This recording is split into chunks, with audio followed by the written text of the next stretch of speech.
आपला उत्तराधिकारी नेमण्यास त्याने दिलेला नकार. 2-3 वेळेला त्याच्या अनुयायांनी त्याच्या पश्चात अधिकार ज्याने चालवायचा त्याचा निर्देश करण्याची विनंती केली आणि प्रत्येक वेळी भगवान बुद्धाने तसे करण्याचे नाकारले. धम्म हाच आपला स्वतःचा उत्तराधिकारी असे त्यांचे प्रत्येक वेळी उत्तर असे. धम्म हा स्वतःच्या अंगच्या सामर्थ्याने जगला पाहिजे. त्याच्या मागील माणसांच्या सत्तेने नव्हे. ज्या धम्माला जगायला पाठीमागे माणसांच्या सत्तेचे बळ लागते तो धम्मच नव्हे. धम्माची सत्ता चालवयास प्रत्येक वेळी संस्थापकाचे नाव घेणे आवश्यक भासत असेल तर तो धम्मच नव्हे. धम्म आणि त्यातील आपले स्थान यासंबंधी भगवान बुद्धाचा दृष्टिकोन अशा प्रकारचा होता. बुद्धाने मोक्षदानाचे आश्वासन दिले नाही. तो म्हणे, मी मार्गदाता आहे, मोक्षदाता नव्हे. बहुतेक धर्म हे साक्षात्कारी धर्म म्हणून वर्णिले जातात, परंतु भगवान बुद्धाचा धम्म हा साक्षात्कार नव्हे. साक्षात्कारी धर्म म्हणजे मी तुमचा निर्माता आहे, माझी पूजा करून आत्म्याला मोक्ष मिळवून द्या, असे प्राणीमात्रास सांगणारा देवाचा संदेश. हा संदेश एखाद्या नियुक्त व्यक्तीच्या म्हणजे प्रेषिताच्या मार्फत पाठविलेला असतो. त्या संदेशाचा प्रेषिताला साक्षात्कार झालेला असतो आणि प्रेषित लोकांना तो साक्षात्कार उघड करून सांगतो. मग त्याला धर्म असे म्हणतात. प्रेषिताचे काम म्हणजे त्याच्या धर्माशी इमान राखणाऱ्यांचा मोक्षलाभ निश्चित करणे. धर्माशी इमान राखणाऱ्यांचा मोक्ष म्हणजे जर ते प्रेषिताला देवदूत मानित असतील आणि त्याने आणलेल्या देवाच्या आज्ञा पाळत असतील तर त्यांची नरकातील पाठवणीपासून सुटका करणे. भगवान बुद्ध आपण प्रेषित किंवा देवदूत आहोत असला अधिकार कधीच सांगत नसे आणि असे कोणी मानल्यास त्यांचे खंडन करीत असे. अधिक महत्त्वाचा मुद्दा म्हणजे भगवान बुद्धाचा धम्म हा एक शोध होता आणि म्हणून जे धर्म साक्षात्कारी म्हणून समजले जातात त्यापासून तो अगदी वेगळा समजला पाहिजे.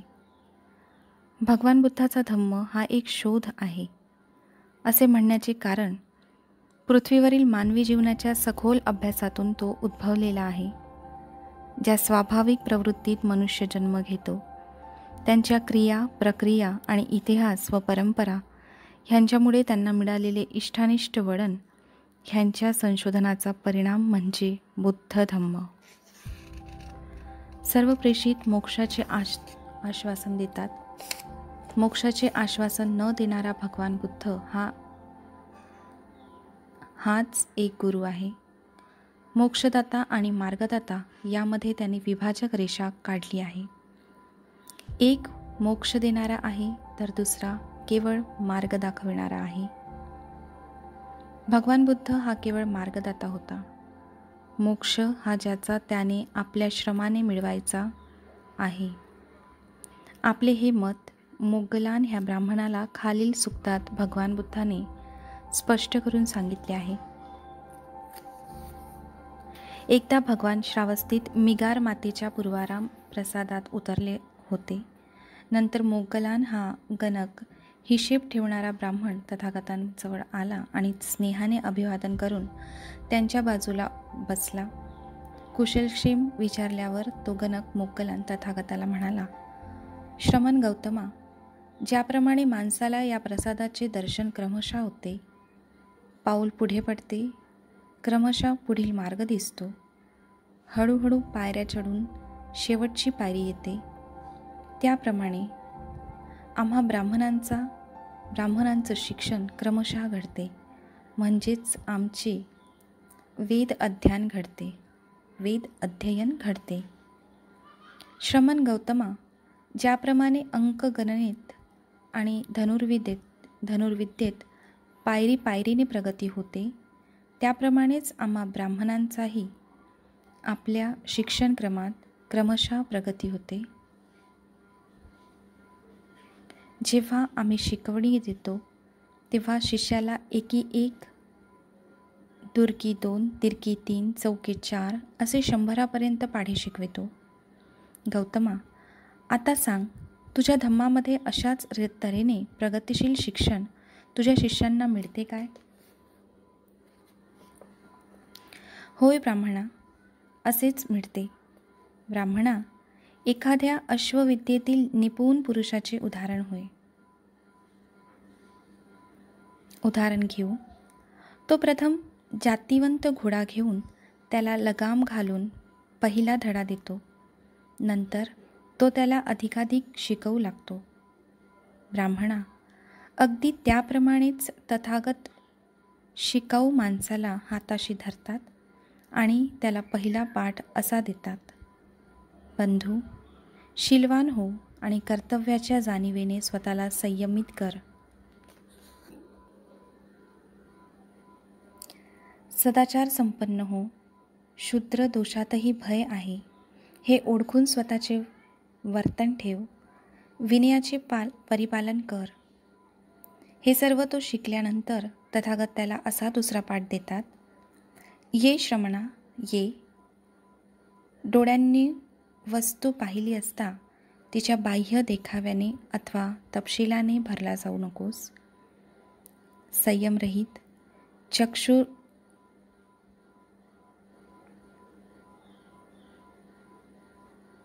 चक्षुद्रियाने रूपहरण करताना ज्या सतृष्ण वृत्ती पाण्याच्या पुराप्रमाणे माणसाच्या चित्ताला बुडवून टाकतात, त्या दुर्वृत्तींना ताब्यात ठेवण्याचा सतत प्रयत्न करीत राहा. चक्षुरिंद्रियाविषयी सावधान राहा. चक्षुरिंद्रिये संयमित ठेव. इतर इंद्रियांबाबतही असाच निग्रह कर. जेव्हा कानाने एखादा आवाज ऐकतोस, नाकाने वास घेतोस, जिभेने रुची घेतोस, शरीराने वस्तूला स्पर्श करतोस आणि ज्यावेळी तुझ्या मनाला त्या वस्तूंची जाणीव होते, त्यावेळी त्या वस्तूंच्या सामान्य दर्शनाने अथवा तपशिलाने मोहून जाऊ नकोस. शिष्यांनी असे इंद्रिय प्रभुत्व मिळवले की नंतर तथागत त्याला दुसरा असा पाठ देतात. श्रमणा, ये. हात राखून खात जा. खाताना चित्त सावध राहू दे. केवळ एक खेळ किंवा शरीराचे चोचले अथवा वैयक्तिक शरीर सौष्ठव राखण्यासाठी म्हणून खाऊ नकोस, तर शरीरयष्टी ठीक राहावी, तिचे पोषण व्हावे, तिला इजा होऊ नये आणि श्रेष्ठ जीवन जगता यावे यासाठी अन्नभक्षण करावे. भोजनसमयी मनात सदोदित हा विचार असावा की मी माझ्या पहिल्या वेदनांचा निग्रह करीत आहे. नव्या वेदना उत्पन्न होऊ देणार नाही. माझी जीवनयात्रा निर्दोष आणि सुखपूर्ण होईल.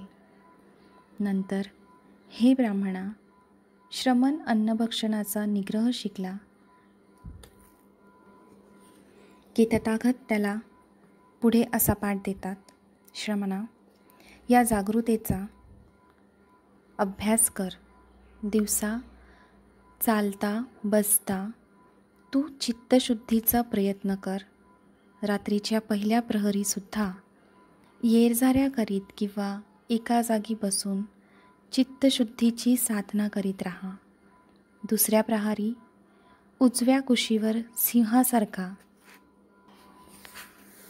सिंहासारखा एक पाय दुसऱ्या पायावर ठेवून पडून राहा आणि सावध राहून बुद्धी पुरस्सर व एकाग्रतेने चित्तशुद्धीचा विचार कर. तिसऱ्या प्रहरी उठ आणि येरझारा करीत किंवा बसून आपले चित्त मलापासून परिशुद्ध कर. हे ब्राह्मणा, तो श्रमण जागृततेचा अभ्यासी झाल्यावर तथागत त्याला दुसरा पाठ देतात. तो असा. श्रमणा, ये. जागरूकता आणि स्मृती यांनी युक्त हो. पुढे जाताना किंवा मागे येताना आत्मसंयम राखीत जा.